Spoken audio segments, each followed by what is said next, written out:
This is Davey, Code 6 Customs. We're going to be doing a custom commission build today featuring this dial. Pretty cool.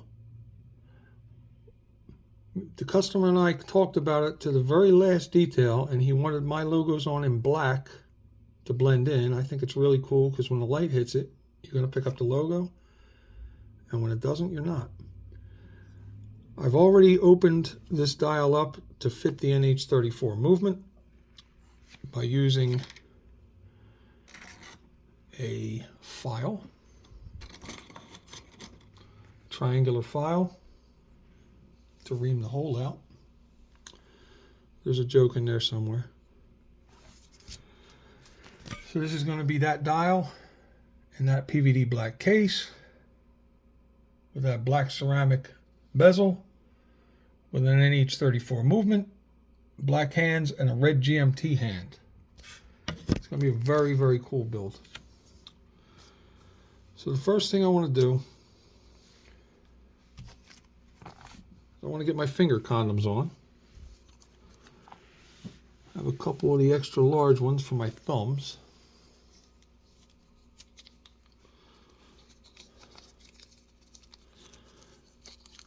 Always try to use finger cots or rubber gloves when I can, especially on custom commissions. When I'm building something for myself, I don't really care. I don't think this does much to protect anything. So, but I got my finger condoms on, and as a bonus, if any of these parts for the watches have herpes, I'm covered.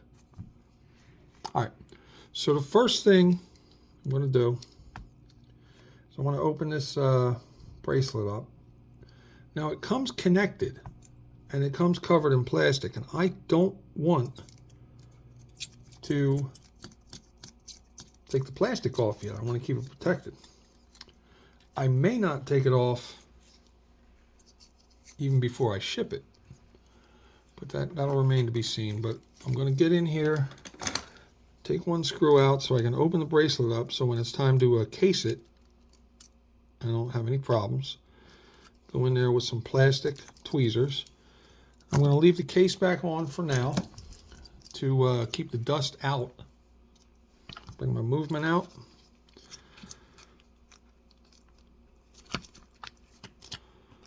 Movement comes with a stem and a dial washer for the NH34. I've already done my branding on the rotor. That was another boring part I didn't want to subject you to. I get my movement holder, set my movement in. Going with the black date ring. And this was a great customer. He knew exactly what he wanted. Every time I had a question, he had an answer. He wants the black date ring. He wants my logo in black. I mean, I love that. I don't mind working with people either to come up with really good designs. But if you have something very specific in mind, I'm your dude. So I'm going to make sure we have function with this. So I'm going to put a wind in it. Flip it over and we'll take a look at the balance wheel. Balance wheel's moving. Put a little bit more of a wind in it. I'll check to make sure I have date function by going to second position, rotating backwards, and that will change the date. I want to make sure I have GMT function. So to initiate a GMT function, you'll see this set of gears, set of wheels actually, move in to move the GMT hand when I rotate it the opposite way.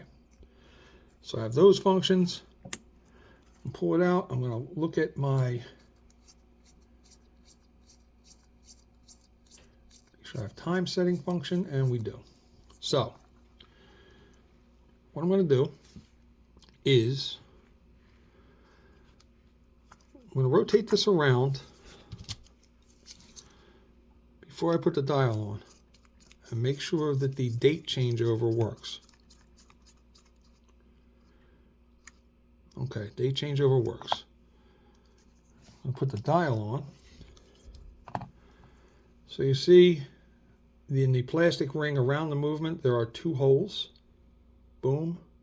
At like 1 in, say 1 in 7, right? And on the dial, there are dial feet. I've already removed the ones that don't need to be there. They make the dials so that you can use them on multiple different movements. So you're just going to kind of lay it in where you think it belongs. And just kind of give it a little pressure to put it down in place. Now what I'm going to do again is I'm going to rotate the hands of the watch all the way around until we change the date again. And what that's going to tell me is I know I had date function before I put the dial on. If I have it on after, then everything's working correct. So I'm going to go very, very slow until we get the date change over. Now I know I'm at midnight. All right. The hands. While I'm messing with these hands, let me give you a little tour of Watch Central. So this is the Code 6 Customs laboratories, I guess. I have everything in arm's reach because I am very, very easily frustrated. And if I reach my hand out because I need a tool and it's not at the end of my arm, I'm liable to curse. I'm liable to curse anyway, so there's your warning. So we have the hands moved around. We have the movement set at midnight. I'm going to remove these hands. Free them. Use my plastic tipped tweezers to get them in position. So these are kind of snowflake hands. First hand to go on will be the GMT hand. I'm going to get my Rodico. I'm going to get my GMT hand pusher. The GMT hand pusher is a little bigger than a standard pusher because the diameter of the GMT hand is a little bigger than a standard hand. So I'm going to pick up the hand with my Rodico. I'm going to position it. I'm going to lay it on. And I'm just going to lay it there and just kind of line it up as close as I can to 12 before I push it. We want everything to be completely lined up at midnight. When I'm in, I'm going to give it some even pressure. And then I'm going to check that there's clearance behind the hand and above the hour markers. And there is. I'm going to come out. I'm in time setting position already. I'm going to run this around for 24 hours. I'm going to do it kind of slowly just to make sure. I'm going to check. I have magnification on my head, so I'm checking this as I go along to make sure that we're clearing all the hour markers. And I also want to make sure that we're changing the date at midnight. Bink. All right. So we're going to do the hour hand. Once again, it's very important that I lay this in and we get it as close to 12 before I put any pressure on it. And boy, that just went right in. So we're going to give it a little push. Make sure it's even. I want to make sure I have clearance between the hour hand and the GMT hand. And we do. It appears relatively straight. I'm going to take the minute hand and do the same thing. These are really good hands. They are just laying straight in exactly where I need them the first time. Put a little even pressure on that there. Check my hand stack for clearance. Now I'm a little tight between the hour and the minute. So I'm going to fix that by kind of coming down and applying a little pressure toward the back of the minute hand. And that might be a little better. What I can also do is get one of these dial protectors and feed it in between the hour hand and the minute hand. And just give it a little coercion.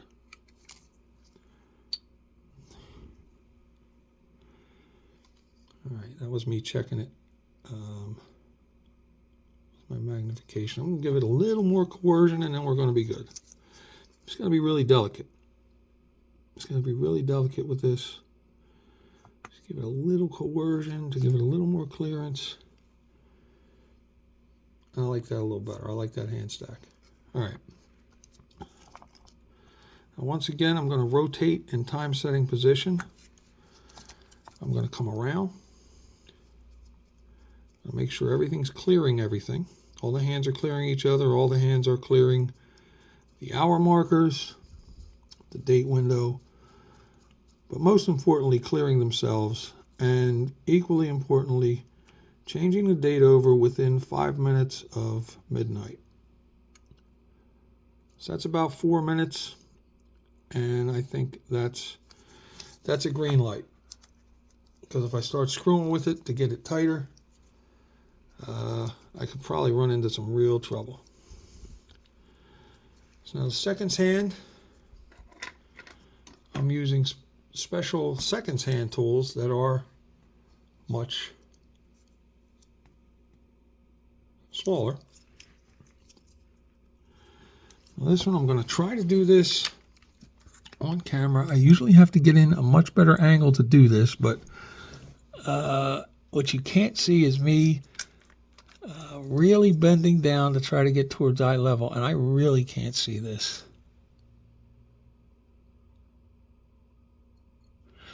Yeah, I'm going to have to get a lot better light on this.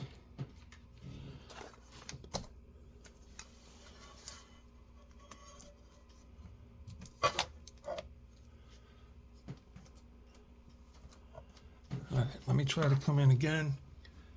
And if I can't bang it out on camera, I'm just going to come off real quick, get it on and get it off.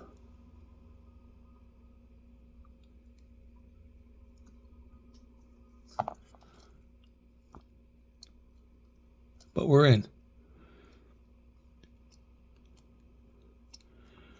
We're in. I want to check clearance one more time. Your boy's a pro, by the way. Now, I don't like the clearance I have between the seconds hand and the minute hand. So once again, I'm going to get that dial protector, and I'm going to kind of come in under the second hand, over the minute hand.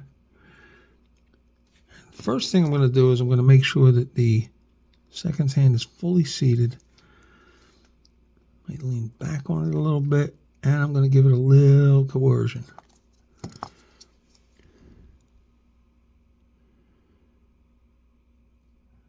The other thing I might need to do is push the minute hand down a little bit, but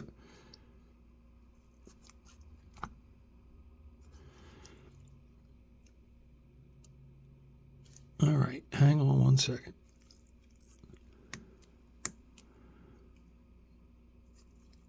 And that is the problem. Okay. That is the problem. We're gonna hang up on the minute hand. Coerce that down a little bit. Coerce the second hand up a little bit. Let's see what we got. And that's not going to be good. Something ain't right.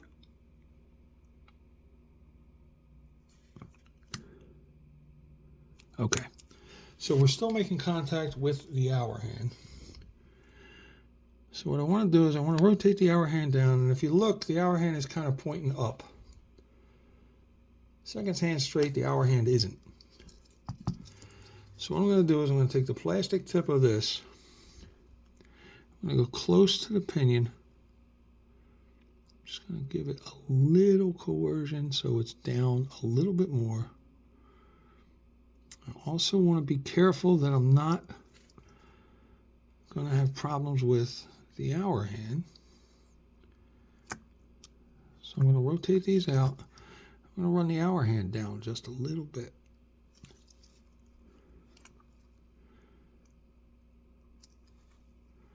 Recheck my stack for clearance.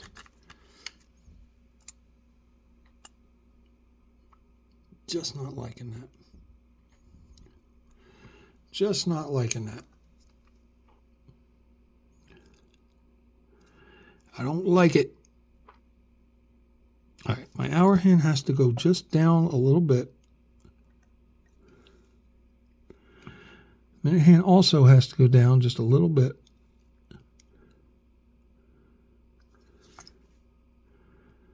Run this back around. I have clearance between the minute and the second hand. I'm sorry, that was off camera. What I'm doing is I'm checking. It's just easier for me to look at this through my magnification. But I have clearance between my minute hand and my second hand. I have clearance between my minute hand and my hour hand. So I think now we're going to give it life. And let's see where it goes. Second hand is moving. That's good. True test is going to be when it comes past the minute hand. And hopefully it doesn't get hung up or bind up. Come on, baby. Come on, girl. All right, we're good. So, have our hands set. I'm going to pull out again. I'm going to rotate the hands one more time to make sure the date is going to change over at the right time. I'm going to make sure that none of my hands are coming into contact with each other. One last time. And here comes the date change. And boom, same spot. Life is good. Go back in to 0 position. I'm going to start the seconds hand. I'm going to come out. I'm going to check my date and my GMT function again. I'm going to rotate towards me to change the date. Boom. I'm going to rotate away from me to change the GMT hand. And we are solid. We are solid. All right. Now, I'm going to be casing the watch in a second. Boom. Movement under glass. So what I want to do is I want to take my case, and these come hand tighten. That's the other thing that finger cots are good for. Lets you grip things.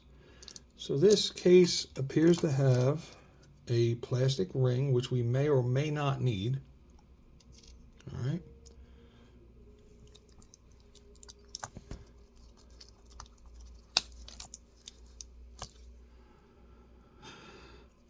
I'm going to remove the crown.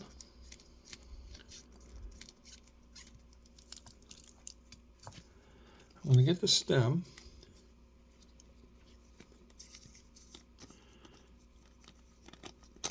I'll release the stem from its binding. I'm going to feed the stem onto the crown onto the stem, however you want to do that. All right. Now, one of my hacks that I do is I don't use a pin vise because I've broken too many stems in the pin vise. I run this up to a point in the tweezers that will stop the stem from moving, and I hand tighten the crown. Okay, so that's ready to go when I case the movement. So next thing I'm going to do, and this is one of the reasons I like these movement holders is I have my hand set on, you have to remove the stem in running position. So with these movement holders, you could lay it in and it's not interfering with the hands. The hands are still running. You see the date wheel still moving, and that tells me that that's correct. So on this, to remove the stem, this little part right here, this thing acts as a lever. You press on this little part right here, which is only visible when the watch is in running position. So it's kind of like a fail-safe. If you don't see that, you can't remove the stem in the wrong position. Press down on that gently and we'll take the stem out. And one of my other hacks that I have is I use the case back to kind of have the movement on a platform for when I case the watch. So what I'm going to do now real quick is, let's cover movement, I'm going to blow out any dust that may be in the back of the crystal. Bring that up more towards my head with some good magnification just to be 100% sure. And it looks good. This is this tool here is a blowy thing. That's the correct term. All right, so usually you have to go into the city for a blowy thing.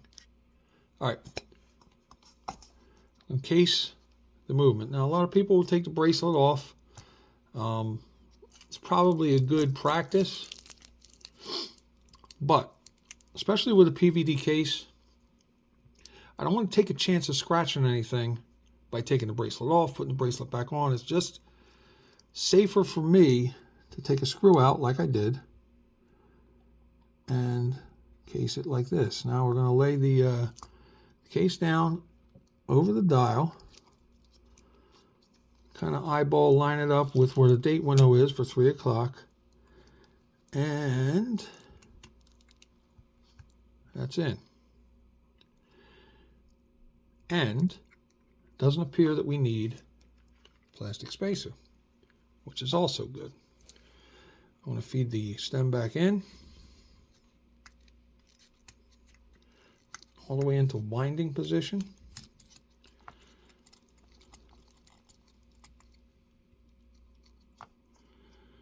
And I'm going to just lay the case back, kind of half hand tightened, so that when I spin it over to check the alignment looks good. Second hand is still moving. That means it's not hitting the crystal. I'm going to run the hands around again to make sure I didn't. And you know what? See that bobble? That means we may need the little plastic ring. And what that would probably do is sit up under the case back, and the case back would actually push down on the movement to hold it in place while everything's happening. So that's where that's going to come into play. All right, so now I have to do what most modders dread, most builders dread, is cut the stem. Now I have extra stems handy. You know what? Let me pull them out too. I keep extra stems in stock, handy, because last thing I want to do is have a build going this smoothly and muck up the stem and not have any place to go with it. So I'm going to try to do this on the first shot. It's entirely possible. I usually do it on the first shot. But the fact that I'm doing this on camera may negate that. So I'm going to measure, I'm going to zero my calipers. I'm going to measure from the inside of the case to the back of the crown. I'm getting 7.36. But if you notice, the crown has a little spring action in it. So what I might do, I'd rather leave it too long than cut it too short. So I'm going to leave it at 7.36. 7.36, whatever, 7. I'm going to remove the stem.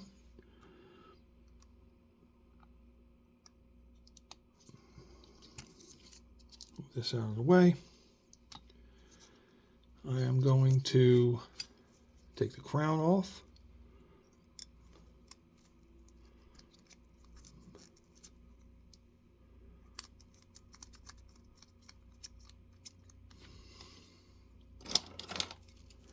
I'm going to mark off where I pretty much, where I'm pretty sure I want to cut it, or thereabouts. And again, I'm always going to cut that. Look at that fine precision marking. I'm always going to err on the side of caution.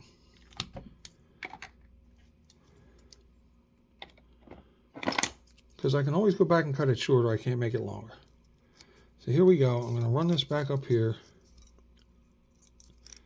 so it anchors it. And I'm going to take it off. Well, you know what? Maybe I won't. Yeah, you know, I got to take it off camera because I got to bring it up to my face and make sure I cut in the right spot. All right. Cut the length. I'm going to feed the crown back onto it. If it doesn't feed on easily, I would want to go back and file it, but it is feeding on easily. I want to hand tighten it. And this will be the moment of truth. When I stick it in,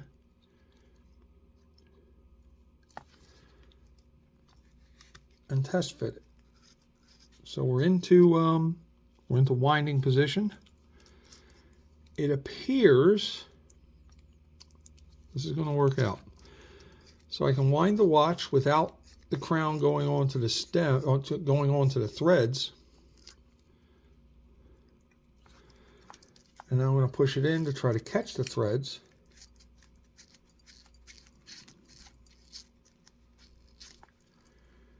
Perfetto. Perfect. I'm going to put the case back on. Again, not tight, because I want to check again function of the watch. Pull out to second position, change the date. We're good. It's going to go away from me. I'm going to change the GMT hand. We're good. I'll pull out the time setting, run them around one more time. No clearance issues. So I think we're good.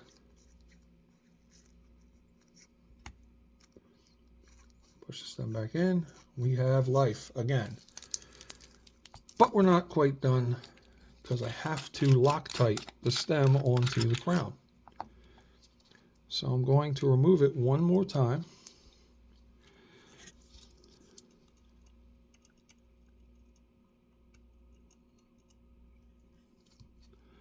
Somewhat difficult on camera.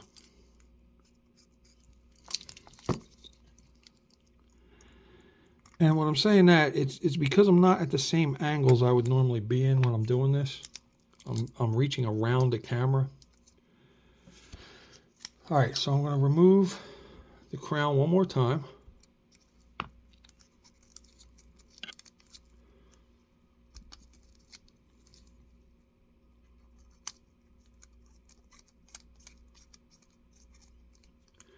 A lot of people use liquid Loctite. I have found a paste, which I just dip the stem in, and it's much less messy. thread the crown back down a little more, one more time. And these finger cuts do get in the way sometimes, especially when you're screwing things on and off. So we're going to run that down. Loctite goes into the threads. It goes into the threads in the crown. We give it a good tighten. Good. I'm going to wipe off the excess Loctite, because you don't want to Loctite everything. Just want the crown. I'll feed this back in one more time. We're good. I'm going to run the crown down onto the threads as my freaking finger cuts get in the way. I'm going to run it down onto the threads. We're going to pull out the gasket. I am going to test fit this plastic piece just to see if it actually does anything, or if it gets in the way of the rotor. It doesn't appear to get in the way of the rotor. I'm not sure why, but I'm not sure I like that. I'm not sure it's necessary, but we're all gonna find out together. So I'm going to lubricate the gasket in this thing that is made for lubricating gaskets, and that alone.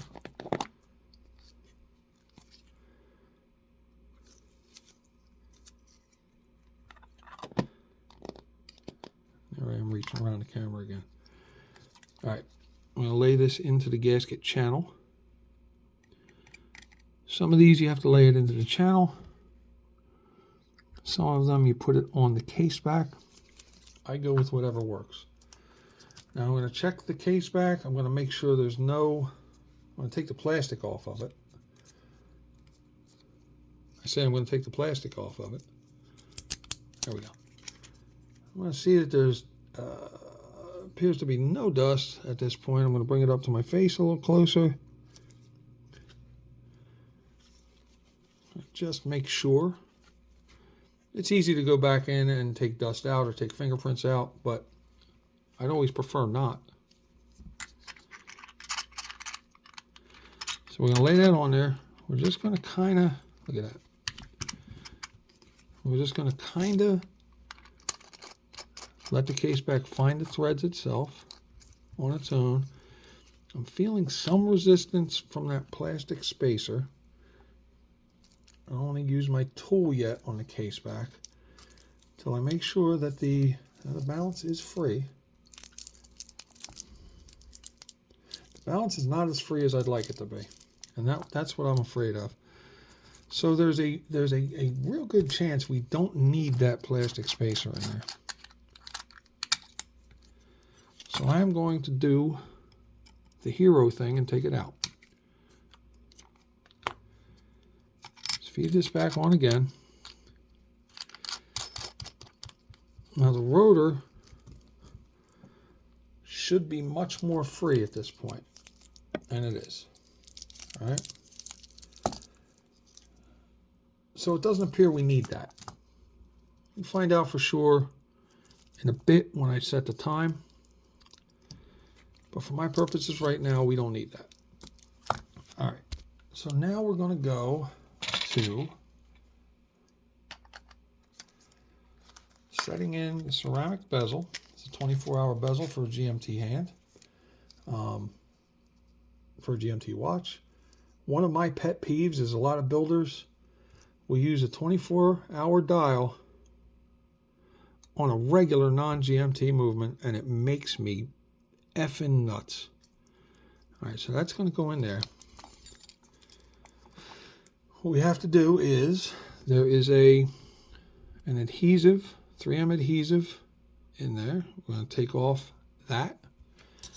And this I may have to do off camera because I want to make sure I line it up 100% perfect. I want to rotate the bezel. It's a unidirectional, unidirectional bezel. I want to make sure I rotate it kind of past 12 and I back it up a little bit because there is some play in the bezel.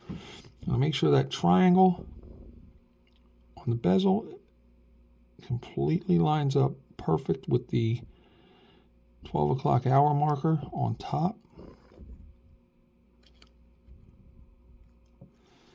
I'll lay that in there. Give it a firm press all the way around. I think that looks good. I'm going to take, just for good measure,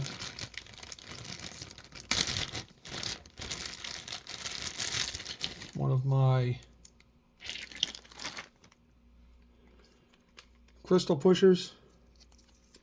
Just gonna lay. I'm gonna give it a little protection. I'll lay this down over. I might need a little smaller one. All right, I'm going to lay this down over the bezel and push it down to make sure the adhesive got a hold of it. So I'm going to use a 38 millimeter. We're just going to put a little pressure on it, and we're good. That looks good. We're going to make sure the bezel bezels. It does. One more round. All right, let me line this up at 12 again. Bink. All right. Now here's where we're going to see if the plastic movement holder was necessary. I'm going to unscrew the crown and see what kind of play I have when I'm pulling the stem out. And I have none, which is good. So I'm going to run the hands around again. Change the date over at 12.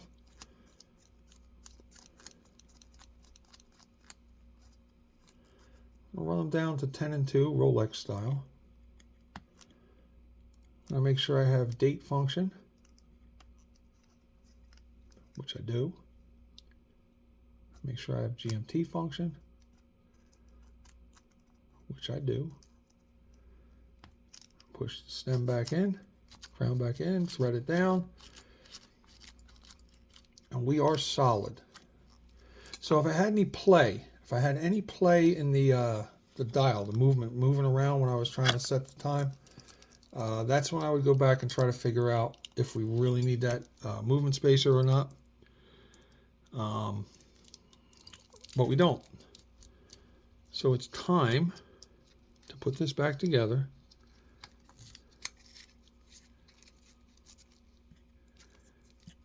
We'll thread that.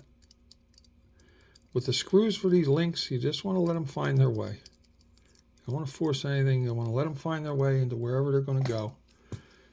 And again, you don't want to force anything. You don't want to take any chance of scratching the PVD.